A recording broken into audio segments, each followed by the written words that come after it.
The Queen, 96, travelled to her private Scottish home of Balmoral for the start of her traditional summer break last Thursday. The monarch is likely to be joined in her Highland retreat by members of her family over the coming weeks. But royal correspondent Robert Jobson has explained how the Queen could make sure Prince Harry and Meghan Markle visit. Speaking to the Australian morning programme Sunrise, Mr. Jobson said, "I think the Queen is being wise in extending the invitation. Whether or not they come is another matter because Harry's got this long-running case with the British Home Office about whether or not they will provide security for him while in Scotland Yard protection. He said he offered to pay for it, but it doesn't work like that over here.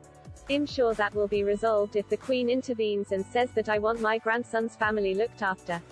There's always a way around these things." Scotland has been a welcome place of sanctuary for the royal family since Queen Victoria's day, where they relax and enjoy country pursuits in the stunning setting of the Scottish Highlands. The Queen is unlikely to be alone for very long as members of her family are invited to spend time with her at Balmoral every summer.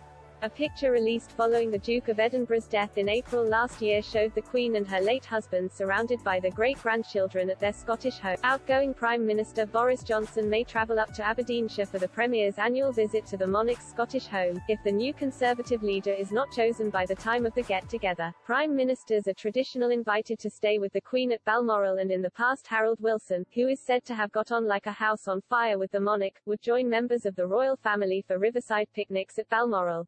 But things were very different with Baroness Thatcher, who reportedly found the traditional September weekend at Balmoral painful. One observer wrote, "A weekend in the country with aristocrats who enjoy riding, shooting, sports and games is Thatcher's idea of torture."